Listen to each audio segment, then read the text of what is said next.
Hi and welcome to another episode of PDA Dad UK. In this episode I want to look at the issue of terminology and language that's used around autism. The reason I'm bringing this up is because it's something that's come up a number of times on the group or on Facebook. We get a lot of parents who, and it's usually when you're at the beginning of the journey. So basically you are in the process of having a child diagnosed, you've just gone onto the pathway, or you may have just received diagnosis. And people are reaching out for support and help and looking for advice.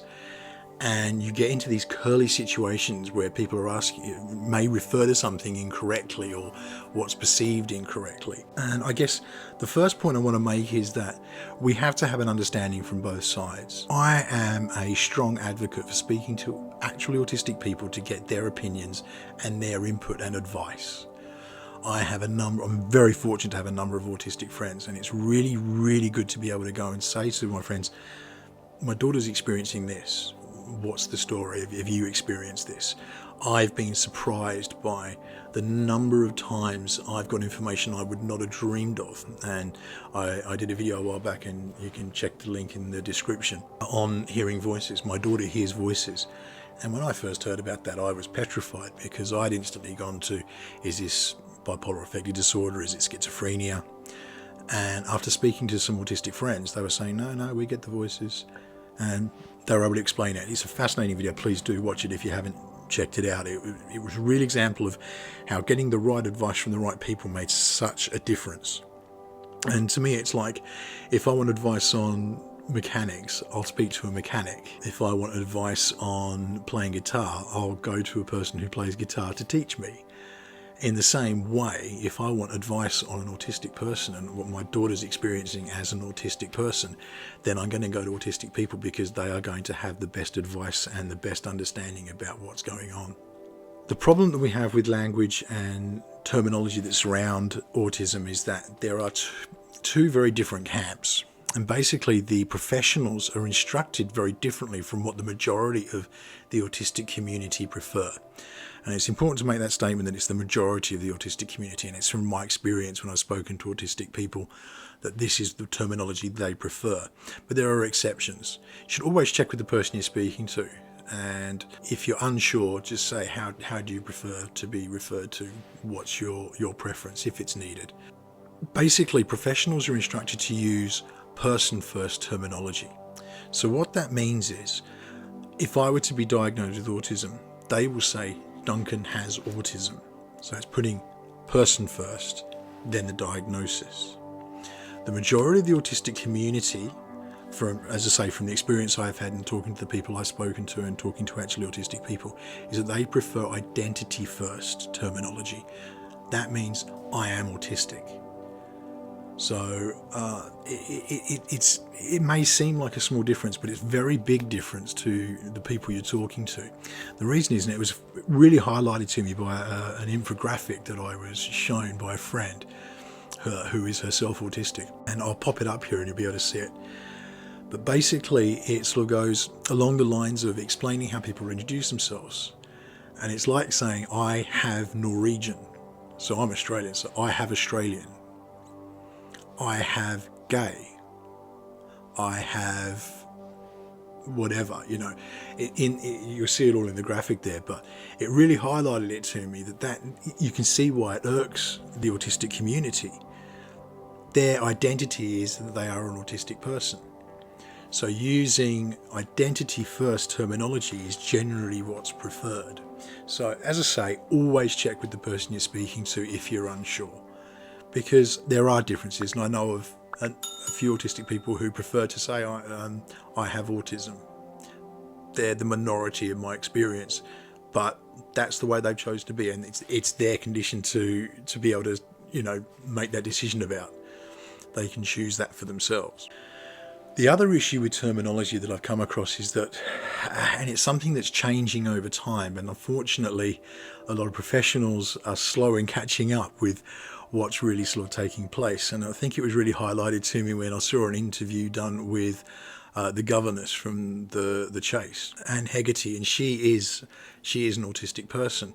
Now, she was diagnosed way back when as being Asperger's, but she made the point that the terminology now is that it's autism, it's all autism. You don't have a severity of autism? I was aware right from when I was a child that something was very unusual about me. I mean, I was going to see child psychiatrists by the time I was 6. Nobody could put a label on it. They just said I was maladjusted. In those days, people didn't realise that autism was a spectrum. This wasn't discovered until about the 1990s. And up until then, you thought of an autistic kid as non-verbal and very low functioning. And the fact that I could talk and could sort of actually go to school made people and very assume high functioning as well, we should say, in some areas. In some ways, yes. It's why they say it's a spectrum. There can be all sorts of things where, you know, you can be high functioning in some areas and low functioning in other areas. So in terms of high functioning, obviously we see your quizzing. Yes, absolutely. What would you say is the downside of it for you? Just simply I'm very bad at just sort of organising just practical things. I'm sort of your absent-minded professor type.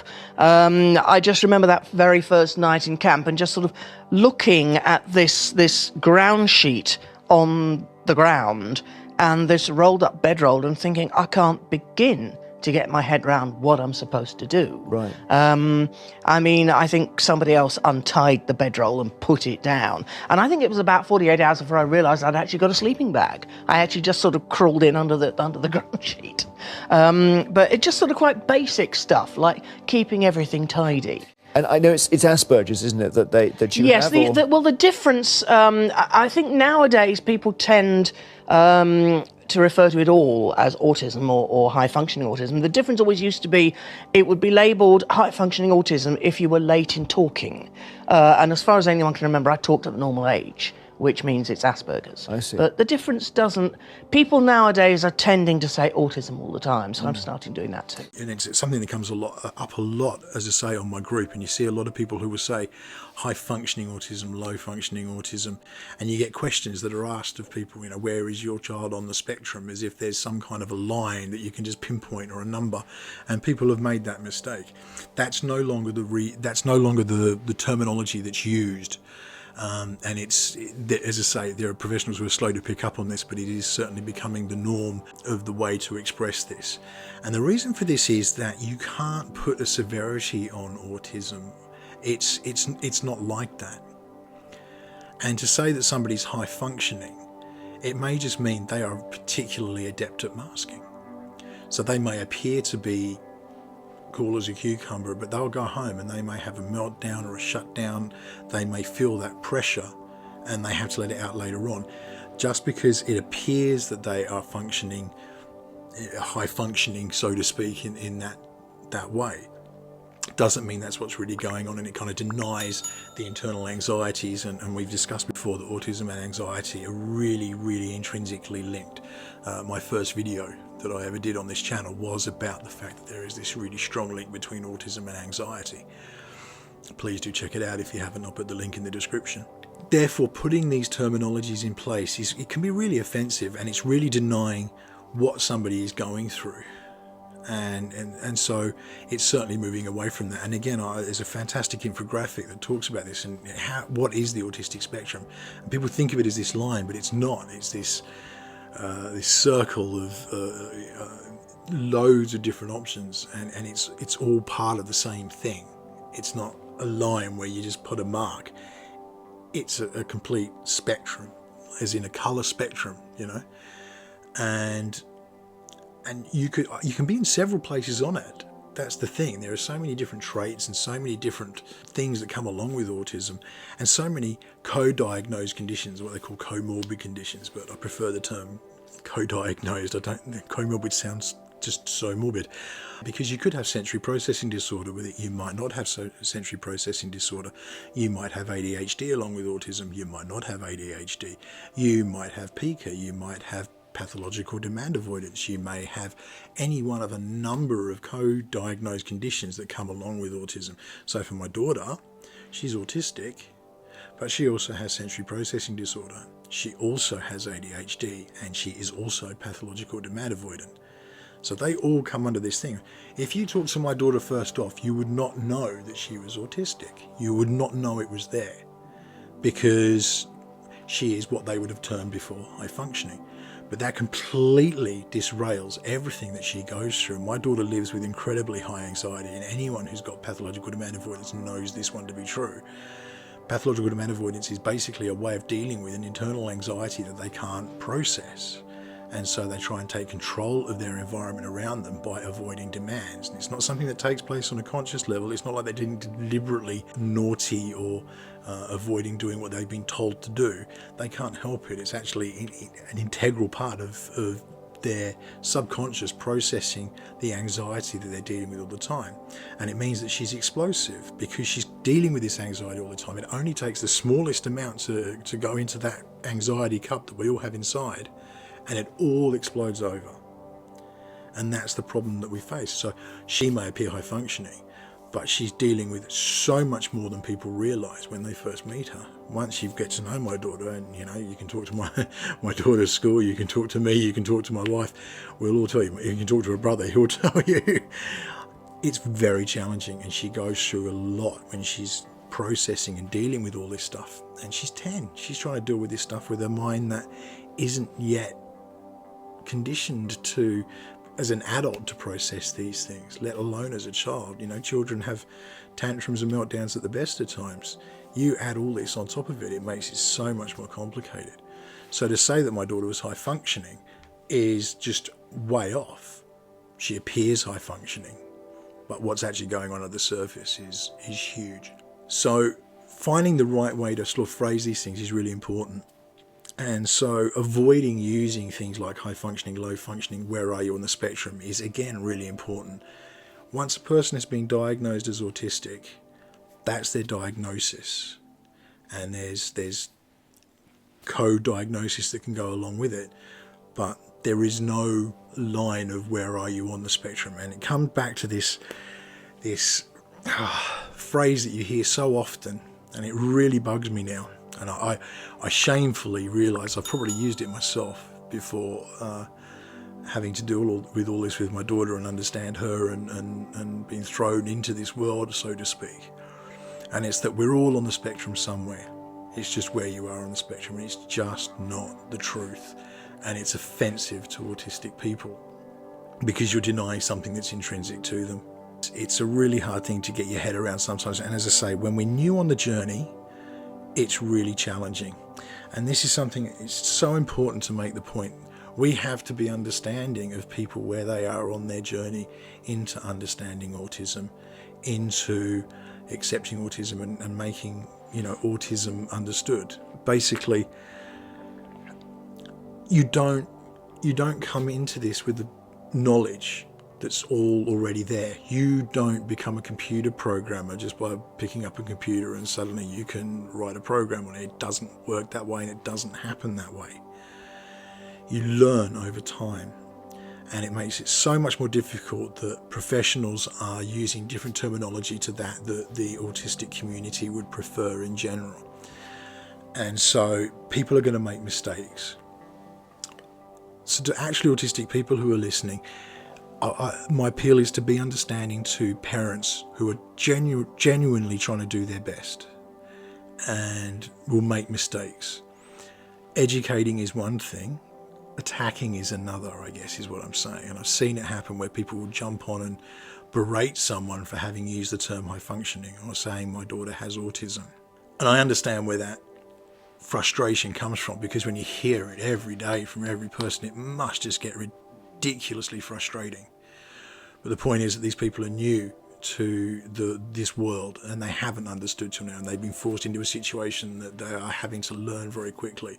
Being able to say, actually, look, just so you know, I prefer to be referred to as autistic, not having autism. You can educate someone without being aggressive about it. Likewise, for us parents, and it's something I've had to learn, understand the autistic people and their position and the frustration they're experiencing because they've been through this for a long time, and it just grates.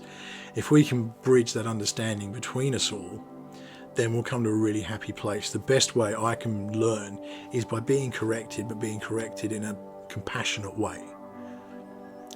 And the best way I can show love for my daughter is seeking the advice of autistic people so that I can understand her better and I can relate to her in that way with the understanding that I've gained from speaking to people who know about it, from living that life that I can't understand because I'm a neurotypical. There doesn't have to be a wall between us. And my goal, the reason I do this channel, the reason I run the group I run on Facebook, is that I want to see that gap bridged. I want to see autistic people and neurotypical people living together and understanding and having respect for each other. I want my daughter to respect me as a neurotypical, and I want her to know that I respect her as an autistic person. I don't want her to feel she can't come to me with a problem because I'm not autistic and I won't understand. There will be situations that's obviously going to be the case, but the best thing would be is I can say, hey, go and speak to my friend here. They're autistic and they'll understand. Or I can ask for you and get some advice. What I don't want is for her to fear coming to me just because I'm neurotypical and therefore I'm written off. And I see that happen. It's a tricky issue, and it's one that people get very, very passionate about and go into a lot of angst over. And it creates a lot of division, and I really hate that. Some of the best friends I've got are people who are autistic. My best friend, who was my best man, has recently been diagnosed as being ADHD. These are people I love dearly, and I would hate to think that my being neurotypical would get in the way of that relationship. And the best way I can show respect is to seek the best way to refer to these things and come to this understanding. It's really all I want to say. As I say, it's a really sensitive topic, and I'd love to hear from you. If you've got experience in this, I'd love to hear it in the comments. If you're a parent who's starting your journey, or you've been on the journey for quite some time and you've learned some things, please put it in the comments. Likewise, I always want to hear from the actually autistic community. Stories that you've got, experiences that you've had, why it frustrates you. Maybe you do prefer to have a person-first terminology used. Please tell me why. I'd love to hear that side of it more as well. But certainly from the people who prefer that identity-first phrasing and terminology, I'd love to hear about it. I'd love to hear what it means to you. So please do pop it in the comments. Please do subscribe to the channel and hit that ring bell so that you get notifications of when new content's going up. It means a lot to me, and it really does help the message get around. Thanks so much for joining. Stay safe, everyone. It's a crazy old time, but I really hope you're all doing well and you're keeping safe. Much love, and I will see you next time.